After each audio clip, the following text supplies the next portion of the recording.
Pra pessoas, tudo bom? Vambora. Robin and I lived a time with nary a care in the world. One day, after dinner, while my younger sister and I were lounging about in Mr. Gopher Wood's yard, we spotted a fledgling Charmony dove all on its own. That baby bird was tiny. It didn't even have all of its feathers, and it couldn't sing. When we found it, it was already on its last breath, having fallen into a shrub, probably abandoned by its parents. We decided to build a nest for it right there and then. However, thinking back, that winter was unusually cold, with fierce winds at night in the yard, not to mention the many poisonous bugs and wild beasts in the vicinity. It was clear that if we left the fledgling in the yard, it stood no chance of surviving until spring. So, I suggested we take it inside, place it on the shelf by the window, and asked the adults to fashion a cage for it. We decided that when it regained its strength enough to spread its wings, we would release it back into the wild. The tragic part, something that we'd never considered, was that this bird's fate had already been determined long before this moment. Its destiny was determined by our momentary whim. Now, I pass the power of choice to you all. Faced with this situation, what choice would you make? Stick to the original plan and build a nest with soft net where the Charmony dove fell. Or build a cage for it and feed it, giving it the utmost care from within the warmth of a home. I eagerly await your answer.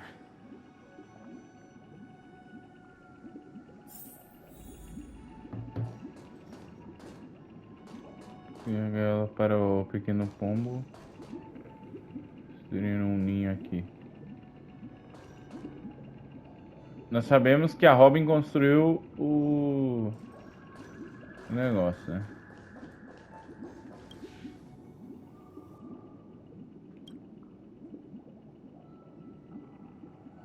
Interesting.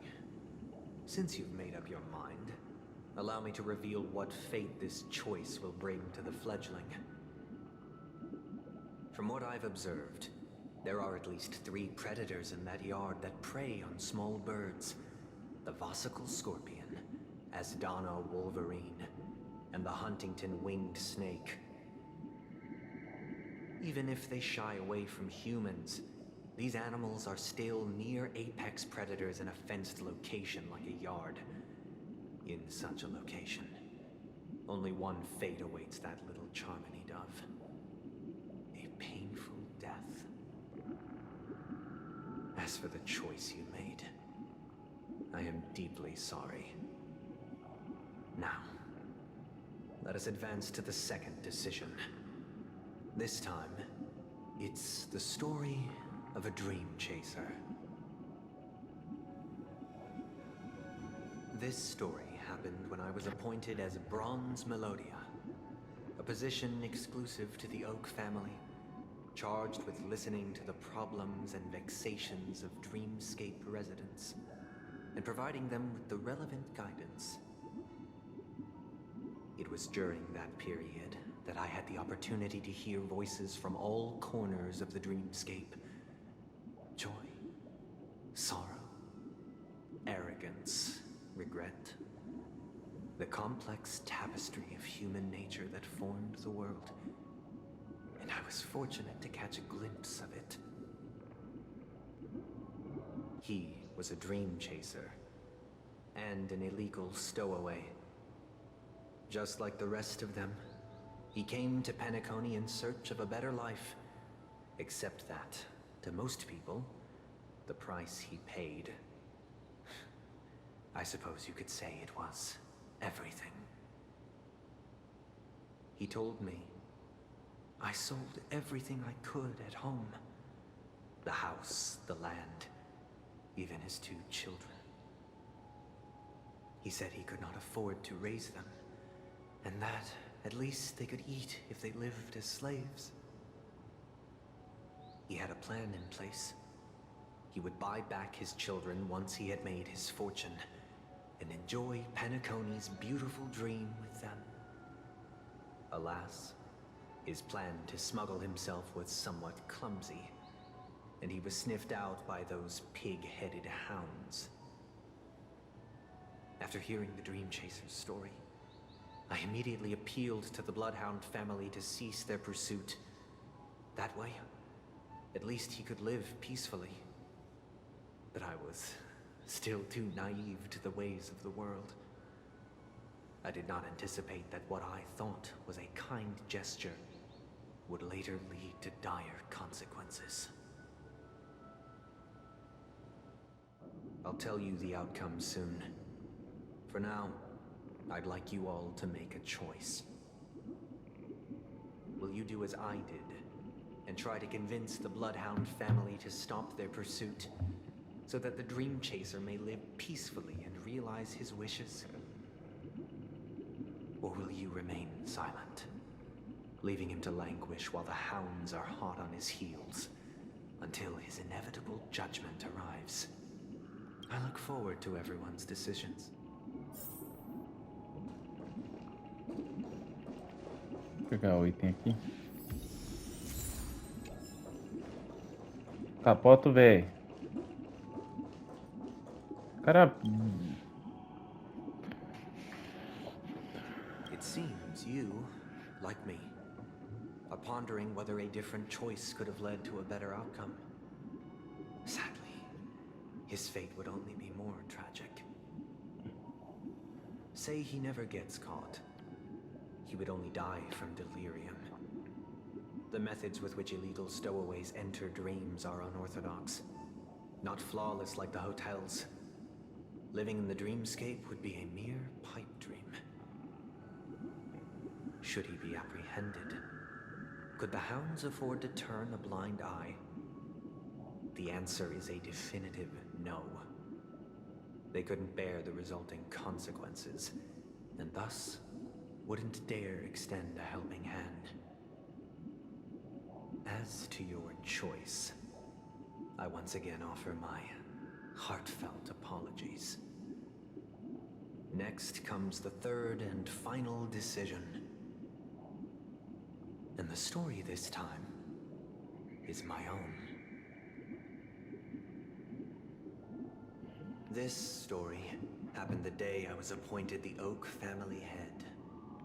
At that time, Mr. Gopherwood was the current Dream Master, and as per his wish, we had a private conversation. What surprised me was that the Dream Master had only come to deliver a letter to me. He let me read its contents, and it was a letter from my sister. The letter contained the usual pleasantries, anecdotes from her travels, nothing out of the ordinary. Just as I started wondering how this letter related to our discussion, the Dream Master began to speak. Do you know who wrote this letter? My sister, of course. But why would you personally visit me to hand me a letter from my sister containing mere trivialities? To help you grasp the full scope of this issue. Do you know where Robin is at this moment? From what the letter indicates, she must be in Caspelina 8, correct? She's touring there right now. Correct. Has she mentioned anything about a stray bullet? A stray bullet? What? A war has broken out on that planet. It is because of this very reason that Robin chose this destination. To spread the word of the harmony. And to save the lives of that planet. She personally made for the front lines. She hoped to ease the people's suffering with song, and was willing to brave mortal danger to deliver the IPC's medical supplies. Unfortunately, stray bullets show no such compassion. Is she all right? If the operation was successful, she should probably be recovering in the field hospital. By the eon above, the bullet struck her neck directly, yet possibly as a reward for her consistent deeds of harmony. It didn't hit any vital arteries. Once you've attended to your outstanding tasks, it'd be advisable to write her back as soon as possible. Those damned savages! I'll pack my bags right away. My gratitude for bringing this to my attention, Mr. Gopherwood. Now you understand why she always wears such elaborate neck ornaments, don't you? How could this happen? Miss Robin. It's all in the past, so please don't worry. I share this in the meager hope that you will understand the harmony's limitations and predicament. As grandiose as the strong defending the weak sounds, many times, it is nothing more than wishful thinking. Likewise, I've prepared one last question, one last choice. But rest assured, this choice will not have any grave consequences. Because this is merely a figment of imagination, a nightmare that has haunted me through countless nights. If you ever had the opportunity to make a choice like I did, would you still support Robin's journey on the path of harmony?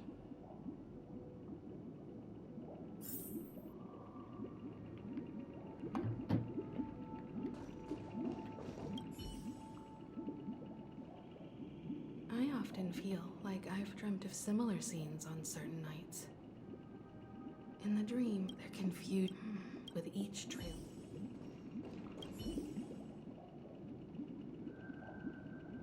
Miss Robin's put the fact.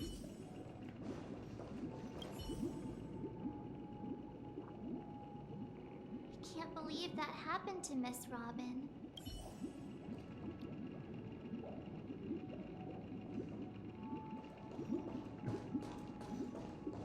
Eu sou da seguinte opinião: não é porque um dia ruim na sua vida aconteceu que você tem que desistir do que você quer fazer. I am now aware of everyone's stances. Raising these questions merely serves to illustrate one point. The plight of Penacony cannot be salvaged by the harmony. The true foundation for a sweet dream paradise can only be established through the order where the strong govern the weak. I know the suffering of being tormented, the turmoil of losing your way, how sorrow and even despair set in when matters don't work out. All of this causes me unending pain, because this is not what happiness is at all.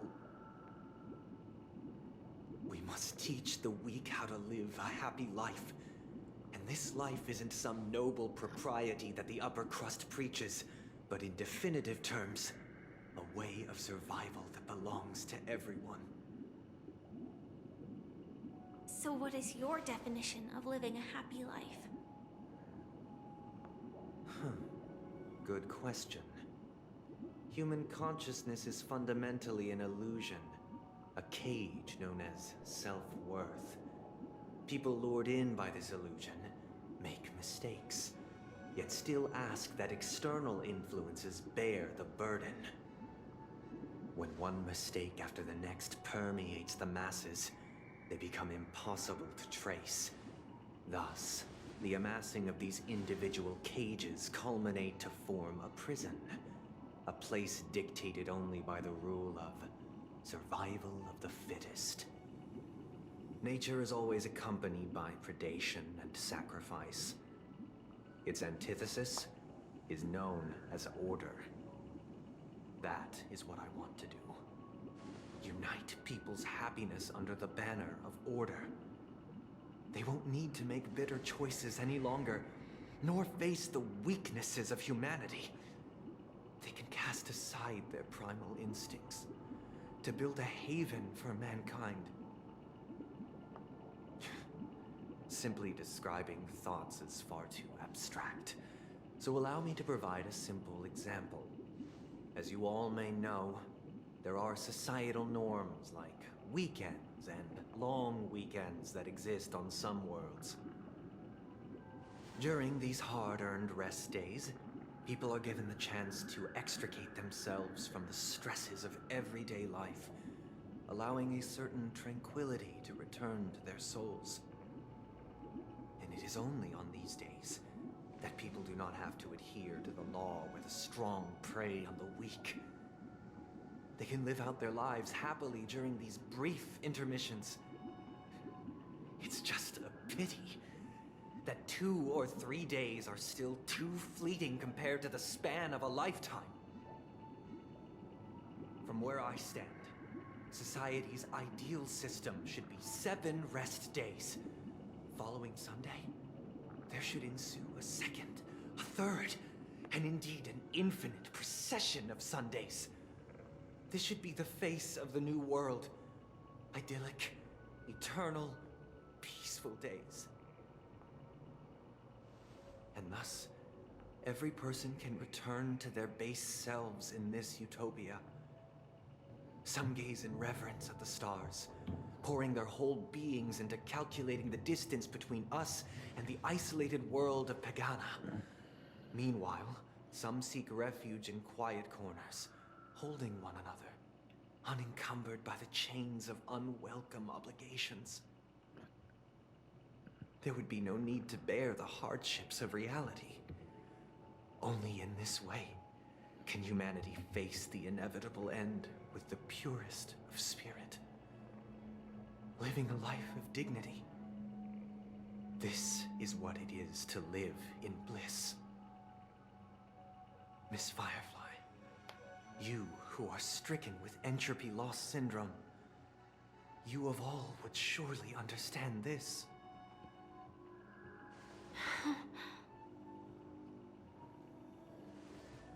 It sounds like a flawless theory. But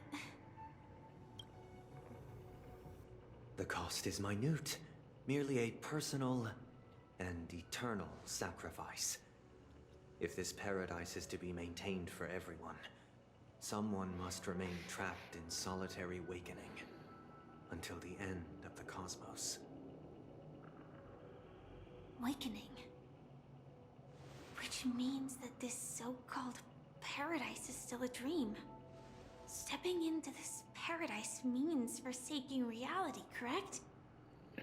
Meu Deus, é o plot do Tsukuyomi infinito bem escrito. Os fãs de Naruto pira, né? Sorrow, weakness. If the physical is the root of spiritual suffering, it is only logical that we defeat it. But in this supposed bliss, people won't have defeated their demons. The chance to overcome their tribulations would be forever lost to them. In other words, it is an escape. That's another way of understanding it. But there is no shame in escape. On the contrary, the seeds of escape exist in everyone's hearts. Don't you agree, Miss Firefly? And as to why we sleep, it is because we are afraid. Nossa, quase 1h30 de diálogo direto, velho. But this is not in conflict with the grand plan. Only in acknowledging this can we truly understand the frailty of human nature, and from there, show compassion and protection.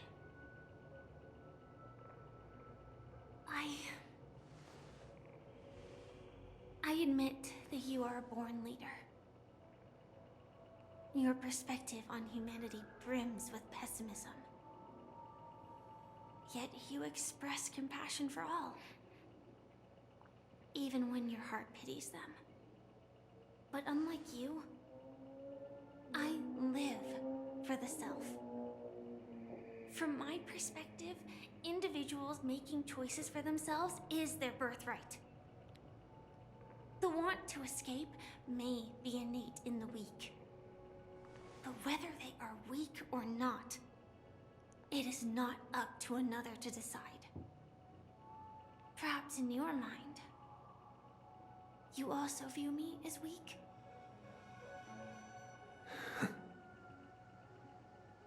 Because I don't think so. Since Miss Firefly has said her piece, the Astral Express will also naturally give you our answer. We'll leave it to you. Just as Mr. McHale instructed before. Tell him our choice.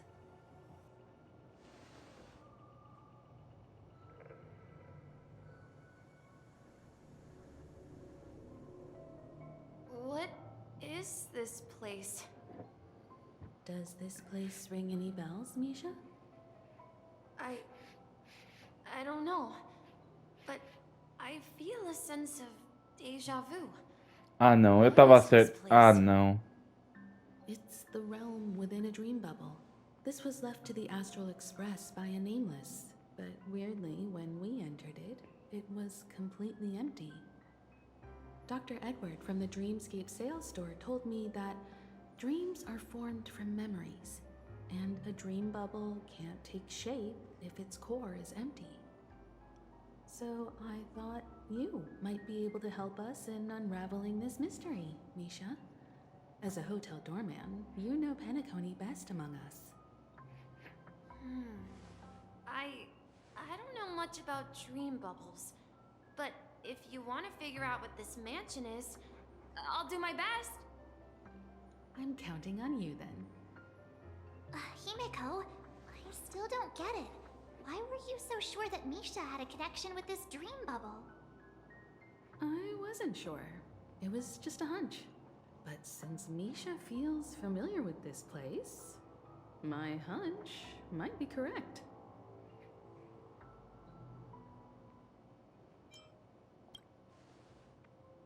Exactly. This is where you and Firefly encountered death, which we now know as dormancy. Considering its connection to Dreamflux Reef, it's not surprising it appeared here. The question now is, who brought you here? Based on the clues we have so far, it's unlikely to be that masked fool. So identifying them is crucial to us. We're drawing closer to the truth once more. Let's give Misha some time, as I believe he'll unveil the secret of this dream bubble. All right, but there are doors all over the place. Which one should we choose? Do you have any idea, Misha? I guess... maybe this way? I'm not entirely sure, but... let's give it a try. Wait, you managed to choose the right door on your first try? Tick-tock. Weird. This place is quite different from the hotel. But I feel like I've been here before, and even lived here for a while. If I remember correctly, there should be a fireplace down that hallway. Clocky and I used to sit by the fire, listening to the crackling of firewood. And the room on the other side was the toy room. I loved spreading out all the toys from the box on the floor and making up stories for each of them. Hold on. This doesn't make sense. Didn't I grow up in Dreamflux Reef? So, What is this place? This could be a case of amnesia. Don't worry, Misha. It's common for everyone to forget certain aspects of the past. Those memories haven't vanished. They're just lying in the depths of your mind. We can surely get them back. Since this place seems familiar to you, why don't we explore a few more rooms and see if you can recall anything more? Yeah, then let's check out the rooms I just mentioned.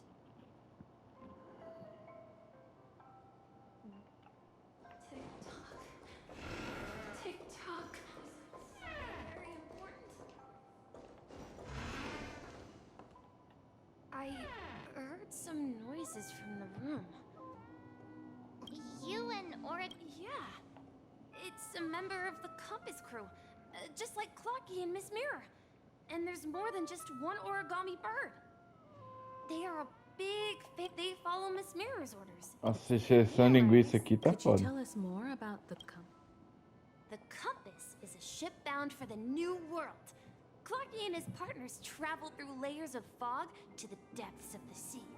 Whenever there is danger, Clocky will use a compass and guide the ship in the right direction. That's a great story. But in the Penacony cartoon, Clocky and his partners have always lived in Dreamville and never ventured out, right? Huh? Oh, weird. I... Perhaps. So, where has Clocky gone? Did he leave to protect Dreamville? Mikhail, that's the name. Now we all know him as the Watchmaker. So, who is he talking to? I'm sorry. I don't know much. Anything special about them? Mikhail is... Grandpa?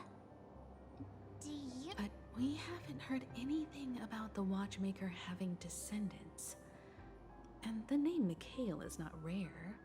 Could you tell us more about your... Yeah, sure. He was a seafarer who fearlessly ventured into mysterious seas and storms. He was always on the sea and had lots of friends who accompanied him on his travels. He didn't want me to call him Grandpa because that would make him sound old. He believed he was still young. Every time he came back, he'd share his logbook with me and tell me about his adventures at sea. It appears that the seafarer has nothing to do with the Watchmaker. So, where is your grandpa? He went off on a new journey. And it's been... I think... I hear the sound of water. You once mentioned there's a magnificent fountain up ahead.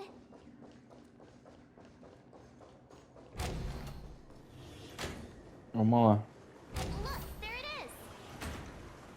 The water resembles a precious jewel embedded in the dreams of all seafarers.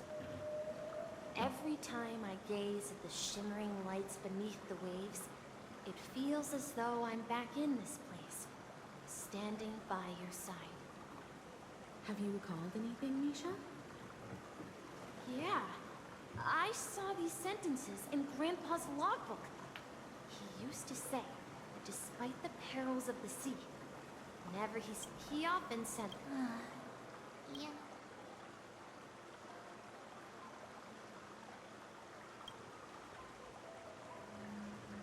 Hey, don't tease! I was just being a bit sentimental. Perhaps every adventurer far from home carries a fountain within their soul. yeah. Meu, não acaba. While Não Grandpa was acaba. at home, we would stand by the fountain and place the compass, a toy boat that I made back then. I would ask him when I could go on. It seems this Mikhail is truly a seafarer and has nothing to do with the Watchmaker. Ou Yeah. Based trailblazer. on Misha's recollections, the scenes in the dream bubble appear to be his... But this raises more questions. According to Misha, he was clearly born on an oceanic planet and led an ordinary life. With no connection to... Could this be some sort of metaphor? Perhaps the sea refers to the memory zone. I'm sorry. I don't know, but I memories keep pouring. Perhaps I'll O moleque é nascido da memória? wish to share Como your assim? burden. We're going to the opposite side, right? No. We should turn. Huh? Something feels different about this place. This up ahead is Grandpa's study. It was in that room that I saw him. The atmosphere in this room feels totally different. Misha! You finally come! Clocky, you're here. Are those books on the bookshelf logbooks left behind by that seafarer? Yeah. Whenever he came back, he described how to ensure that everyone had land to settle on that day. I asked him if I could go with him. What sound? He told me about a vast ocean in the sky.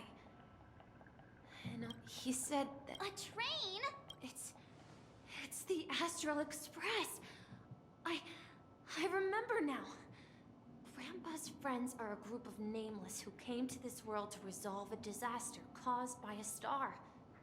Then, he gave his pocket watch to me. He said, the distant sound of a train. Exactly, Misha! And then we followed that whistle, didn't we? Yeah. I think. This is the dream jigsaw. Do you remember? Hey, Looks like we're just...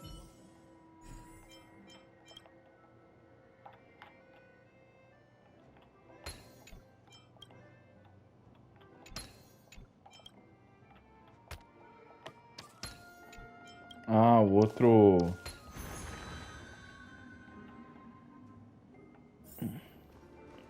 O outro bagulho tá aqui. This is it. This, while I spent my time waiting for Grandpa to return from his voyage. Walter gave me this workshop. And it became my... here. So, this building in the dream bubble is your... Yes, this dream bubble... wait. Why does it feel like everyone else knows something I don't?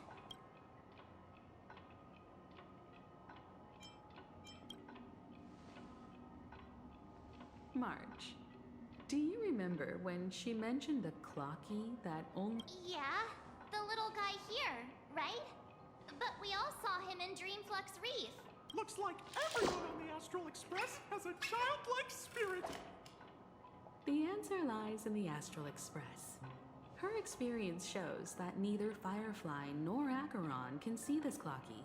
And when we were in Dreamflux Reef, you may have noticed that for some reason, nobody outside of the crew had ever talked with Clocky.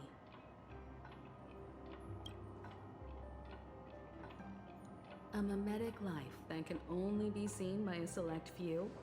It's just like a hidden message left by... But Misha can see Clocky too, right? They even grew up together. But That's the key to the mystery, March. Now, have you ever seen anyone outside of the crew interact with Misha? Eu sabia que eu tinha achado esquisito. way! Que parecia que ele não existia. Sir March 7th. This dream bubble is the Eu não place tava where maluco. Eu falei lá atrás que parecia que ninguém via ele. I'm a dweller in this dream. Just like a memory zone meme. I should have stayed here and waited for you. But when reality and memories merged, I unconsciously pushed open that door and left the bubble with Clocky. So it's not that the watchmaker's dream bubble is empty, but and the whistle you heard was the sound of the express arriving. That's one way to see it, but I believe there's a longer story behind all this. It's best for Misha himself to explain all the details. How about we start with your name? Now, should we call you Misha? Thank you all for helping me rediscover my true self. I was born on Lushaka, in the Presmere system. Adopted by seafarers Mikhail and Char. they gave me a treasure. Mikhail Char Legwork. Or simply, Misha. If you prefer, you can call me by a more familiar name. The Watchmaker. Caralho, eu acertei! Eu não acredito que eu acertei! Eu não acredito que eu acertei que o Misha era o relojoeiro, cara. That legendary figure is no more. I am only a reflection of his life. As for the child who has been with you, he's the innocent protagonist of Misha's childhood dream. Friend of Clonky, a young apprentice, and a future mechanic on the Express. And this also marks the beginning of his journey, devoted to the Trailblaze. At the end of the journey, I left this little flame, which I so cherished, in my deepest dreams, hoping to pass it on to the nameless of future. However, he somehow left the dream bubble and forgot all about his task. I apologize for all the confusion this caused. Because he was born with a desire to trailblaze, wasn't he? I don't think Misha has forgotten his role as a guide. He remembered it, and that's why he mistakenly appeared as a hotel doorman in her dream from the very beginning. The one who brought our unconscious friend here must have been Misha. If that's the case, we encountered the Watchmaker's legacy from the beginning, didn't we? Well, I have a sarcastic friend who says I always take big detours and end up back where I started. Perhaps that's what every nameless has to go through. But in the end, you found me. I'm sure you're all wondering what my legacy is. I believe my hound has mentioned the Stellaron and my wealth. If I may apologize, the Stellaron part is real. As for my wealth, however, it's nothing more than a baseless rumor. I left my homeland as a child and embarked on the journey of Trailblaze. I traveled to various planets until finally reaching Asdana, where my friends and I built the original Penacony and fought for its future ever since. I've been moving forward all my life, doing what I could to overcome the obstacles in my path. But ultimately, my journey reached its end, and I left behind no possessions worth entrusting. So, if you ask what's left within this worn-out train engine that can be called a legacy, I suppose it's the things that are still burning in the engine's furnace. Now that you're well aware of the current situation of Penacony, I certainly hope that you'll help me get this world back on track. But I'll leave that decision to you, for the path of Trailblaze is never paved by others. All I have for you is a story. O caminho dos desbravadores nunca é pavimentado pelos outros. Que frase foda. I want to give you my pocket watch. It has accompanied me throughout my long journey, guiding that naive child forward, and has been blessed with the presence of so many great people up to this day. And my hat, too. The one who navigated for me placed it on my head and planted a fanciful thought in my mind. The trailblazing expedition will never end. Now, it's time for you to make your choice. Once you've made up your mind, open that door and enter the long dream of an old man. I'll be waiting for you at the end of this corridor of time. All right, everyone. let's make a decision. Although I don't think anyone will have any